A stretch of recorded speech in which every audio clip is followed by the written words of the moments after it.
Ratu Malang meninggal dia bunuh diri mau dimakamkan di sini. Tapi jenazah sampai sini airnya keluar, nggak pernah kering. Kalau Pak Cita sendiri selama 20 tahun jadi jupel atau juru kunci ini pernah punya pengalaman tertentu nggak di sini selama di sini?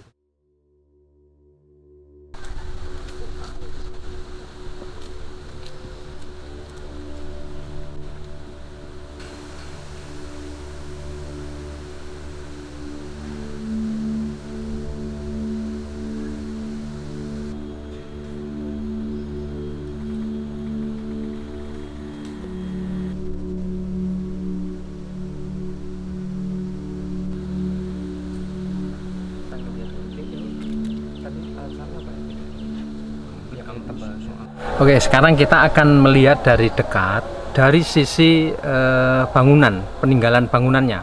Jadi arsitekturnya. Berdasarkan fakta yang kita temukan di permukaan. Jadi komplek makam Ratu Malang ini adalah satu-satunya kira-kira ya peninggalan Amangkurat I secara fisik yang masih bisa dilihat relatif utuh di permukaan. Tembok kelilingnya masih bisa kita lihat meskipun kondisinya rusak ya, ada yang runtuh, ada yang melesak karena tanahnya mungkin bergeser atau karena terangkat karena ada akar, terangkat karena akar. Tapi kita bisa lihat di sini ini adalah ciri atau contoh peninggalan masa Mataram ketiga ya, yang di Keraton Plered itu menunjukkan betapa sudah tingginya secara teknik bangunannya secara sipil begitu ya. Jadi dia menggunakan bahan untuk dinding ini. Dinding ini lebarnya kira-kira antara 1,5 bahkan ada yang 2 meter tebalnya itu ya. Permukaan paling luar adalah susunan bata putih. Jadi bukan bata merah ini ya. Jadi yang kayak gini ini bata putih. Kemudian dipotong-potong persegi, ukurannya di tiap lapis itu sama ya, kiri kanan. Kemudian teknik penyusunannya tidak seperti sekarang ada semen atau perekat apa gitu. Ini hanya ditumpuk saja. Nah, kita nggak ngerti secara teknis betul gitu ya waktu itu seperti apa. Tetapi ini kalau kita lihat sisanya ini sangat detail ya, antar bata gitu ya. Itu nyaris tidak ada ruang. Jadi nempel gini tanpa perekat. Nah, nanti akan kita lihat di sana. Juga nanti di sana ada fenomena tembok ini kemudian ditumbuhi oleh akar pohon kamboja. Nah, nanti kita lihat di sana seperti apa. Jadi tapi ada yang lebih pendek loh. Sama. Ini ukurannya panjang segini, cuma segini. Oh iya.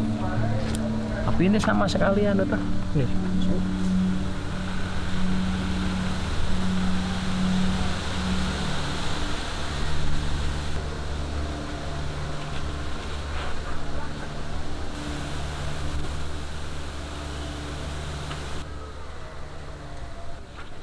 Sekarang kita bersama Mas Teddy Pitrasari.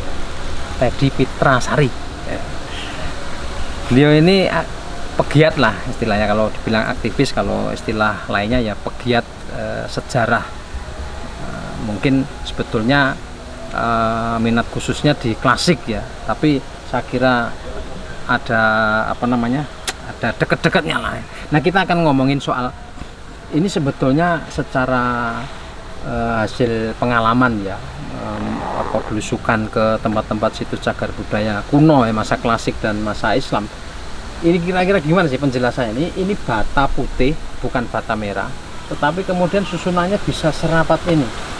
Ini apakah menggunakan teknik tertentu? Menurut Mas Didi gimana?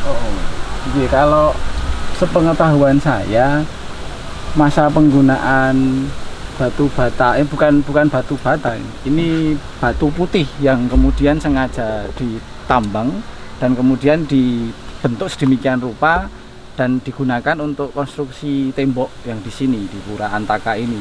Ini kalau untuk susunannya memang kelihatan tidak ada perekatnya, jadi memang dia sengaja ditumpuk dan bebannya nanti ya untuk untuk membuat dia menjadi solid itu karena beban yang dari di atasnya. Ini kan konon ini 4 meter sampai ke atas. Ini Iya. masih sekitar 2 meter setengahan kan sampai ke atas ini, masih ada yang di atasnya. Kemudian dia tuh tumpuk, melihat dari pemotongannya ini ada batu yang tebal dan tipis. Ini kemungkinan dia tidak sama memotongnya, berarti dia dipotong oleh banyak orang dan dalam tempo yang singkat. Seolah-olah seperti terburu-buru gitu. Jadi ini pabriknya ini mungkin beda-beda kayak ya. Beda-beda. Oke, pabriknya Kemungkinan bisa beda. seperti Oke. itu. Jadi ini jelas teknik pemasangannya itu tidak seperti sekarang ya, menggunakan kayak semen, Mortar, perekat, bukan. mortar Bukan, itu enggak ya, tidak sama pakai sekali mortar. enggak Sama ya. sekali tidak pakai mortar. Oke. Kemudian di sini kita bisa lihat itu ada pohon besar Kamboja, tetapi akarnya itu ada yang masuk ke ini, ke tembok ini, sehingga ini pengaruh ini bikin melesak. Nah kira-kira ini kalau melihat bentuk besar dan ini, mungkin ini sejaman dengan pembangunan makam ini. Jadi dia mempengaruhi ini, termasuk kemudian juga di beberapa bagian ya Mas Dedi ya, itu ada susunan tembok itu yang Meliuk-liuk ini. semacam seperti kena gempa. Atau misalnya yang di sebelah kanan itu kan ada yang melengkung gini, tapi di bawahnya itu ada akar itu, ada pohon itu, ada pohonnya. Nah itu jadi secara teknik ini menarik karena apa?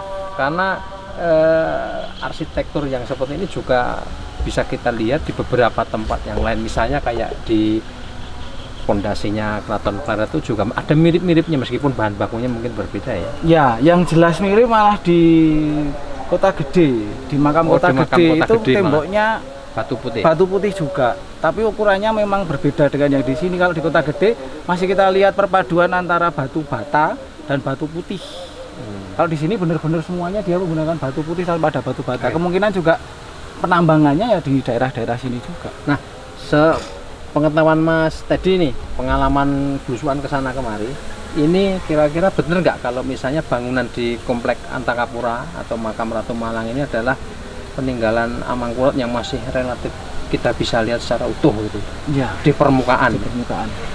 Nah, itu saya setuju banget karena bagaimanapun juga Ratu Malang ini mempunyai cerita khusus di diri si Amangkurat ini, dan kemudian penempatannya juga seperti kita lihat kan, kita naik ke atas bukit walaupun tidak terlalu tinggi. Berarti kan memang dia diagungkan, diistimewakan karena memang dia sudah diangkat menjadi istri walaupun tidak sah dengan cara-cara yang mungkin konon kabarnya itu cara-caranya tidak baik. Jadi memang ini yang patut kita lestarikan, bentuk-bentuk yang seperti ini. Untuk cerita bahwa di sini lah kalau misalnya tribuners atau siapapun yang pengen mengetahui kisah sejarah atau fakta sejarah di permukaan zaman Amangkurat I, ya di sinilah tempatnya. Ini relatif utuh, temboknya masih bisa kita lihat kemegahannya itu meskipun dalam kondisi hancur, kira-kira gitu.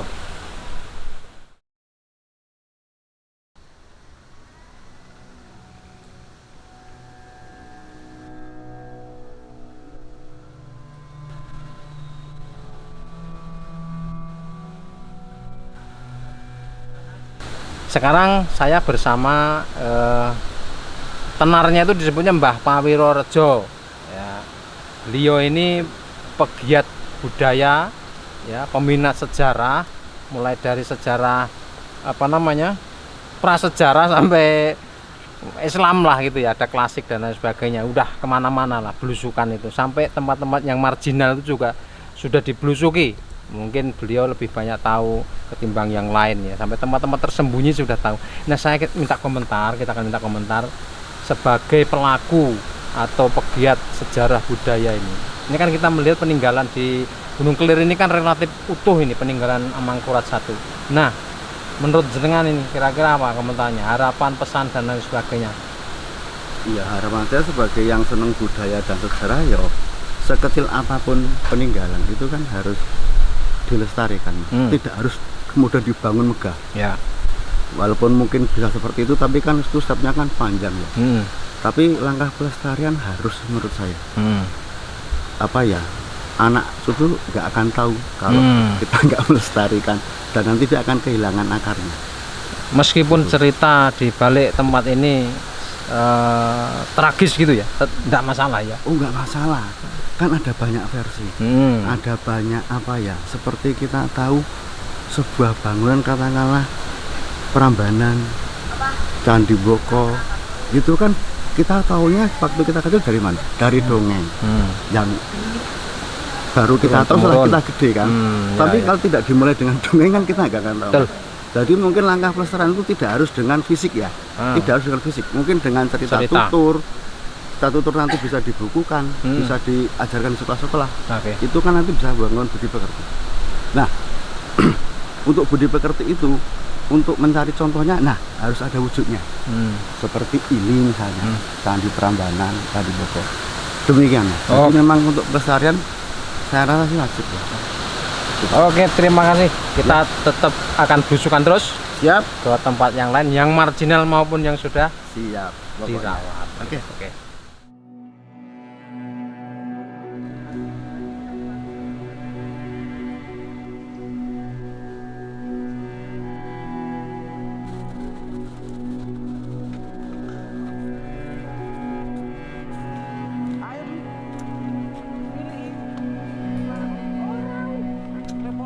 Oke, jadi setelah kita melihat situs cagar budaya Makam Ratu Malang, nah ternyata kan di sekitarnya kita juga menemukan jejak atau fragmen peninggalan kuno yang tidak kalah menariknya. Satu di antaranya adalah di sini. Nah, ini tadi ini dorpel ya, menurut khasanah arkeologi gitu ya. Ini dorpel alias ambang pintu. Kalau di bangunan-bangunan Hindu maupun Buddha, ketika kita masuk itu kan ada pintu gerbangnya. Biasanya di pintu itu strukturnya adalah ada ambang bawah, ada ambang atas, kemudian ada bagian apa namanya, sampingnya itu ya, susunan bata begitu. Nah, selain ini ternyata di bagian lain tempat ini juga ada beberapa fragmen batu yang cirinya adalah sangat kuat. Dia adalah batu candi. Bahannya batu andesit, kemudian ada takian-takian begitu. Takian itu mungkin dia semacam sistem penguncian antar batu kalau dalam susunan bangunan candi. Ada di lerengan bukit ini, di luar tembok, karena ini tembok kelilingnya kan ada, itu ada di luar. Ada kurang lebih 4 yang terlihat, sebagian tertanam di dalam tanah, sebagian lagi terserak di beberapa tempat yang lain. Ukurannya cukup besar, kira-kira ya segini, tapi bentuknya persegi. Kita akan lihat bersama-sama, tidak kalah menariknya. Sekarang kita ada di luar komplek Sendang Moyo, itu temboknya di sana. Nah, di luar persis di luar komplek ini tuh ada balok batu besar. Ini batunya keras sekali, batu hitam, mungkin batu andesit. Nah, ini menjadi menarik karena apa sih ini sebetulnya batu ini? Pak Cito bisa menjelaskan ini jane apa? Kalau batu ini masyarakat sekitar dia meyakini bahwa ini kotak wayang di Panjangmas. Kotak wayang. Tapi kalau dari arkeologi ini dorpel, itu tempat pintu. Ambang pintu. Namanya gitu. Jadi kalau kepercayaan masyarakat ini kotak wayang dalam wujud batu kayak begini. Ya. Tapi itu apa, kotak wayang dalam arti fisik atau non fisik itu fisik. Maksudnya itu Fisik. Nah, kalau kotak wayang berarti misalnya ada lubangnya di dalam itu. Ditutup. Oh, ditutup. Tapi kalau ada yang bisa dengan indera keenam masih ada wayang. Jadi secara goib Secara gitu goib ada gunungan terbuat dari emas di dalam kotak ini. Iya. Ini ada. Jadi ini secara goib ya, dilihat secara goib gitu ya. Di dalam ini masih ada wayang, ada apa namanya? Gunungan terbuat dari emas. Tapi ya itu yang bisa melihat ya. Kalau orang awam tidak bisa melihat, ini hanya ada blok batu besar aja. Kalau yang tadi disinggung menurut Pak Cito secara arkeologi ini orang mengenalnya ini dorpel. Dorpel, ambang pintu. Nah, jumlahnya ada berapa di sini, Pak? Kayak gini nih. Tapi di sana ada 4, ukurannya segini. 4 itu kotak persegi. Kotak persegi. Kotak polos atau ada taki-takiannya. Oh, ada taki-takiannya. Dan menurut Pak Cito itu apa kira-kira? Gapura. Gapura. bagian dari gapura. Mungkin mau masuk gini. Oh. Kan runtuh tadi, ada bagian apa itu bentengnya ke sana. Masih ke sana, masih ada. Oh, jadi sini ini komplek ini ada pagar, Ada pagar. keluar ke sana. Itu mungkin runtuh tuh yang batuan di situ, yang di situ 4 itu. Terus yang di sana ada 2. Di bawah sana tuh yang ada 1. Tersebut jadi Iya. fragmennya memang terserak batu-batu andesit, dan kalau melihat cirinya ya biasa batu candi, batuan candi. Nah, dari mana datangnya batu-batu itu? Nah, tidak tahu, tetapi beberapa lokasi di sekitar sini, misalnya di situs Payak, kemudian di Piyungan, itu juga ada candi-candi bercorak Hindu. Tidak jauh dari sini. Jadi kalau misalnya kita hubungkan, karena zaman itu sebelum zaman Mataram Islam, Mataram Pleret, ya kemungkinan ada kaitannya mungkin dari sana. Karena di bawah sana itu adalah Kali Opak. Kali Opak itu hulunya di Merapi sana. Iya. Dan memang secara potensi sumber bahan ya di sana bisa ada batu-batu andesit yang mungkin transportasi dari arah hulu sana. Nah, jadi itu kira-kira cerita tentang batu ini. Jadi batu ini kalau warga sekitar, orang yang percaya adalah kotak wayang, gedok Wayang. gedok Tapi tempat wayang. menyimpan wayang. Tempat menyimpan wayang. Kalau dalang itu ya, biasanya di sebelah kiri itu kan ada kotak wayang gitu, yang wadah wayang itu. Ada gedokannya juga itu. Nah, inilah.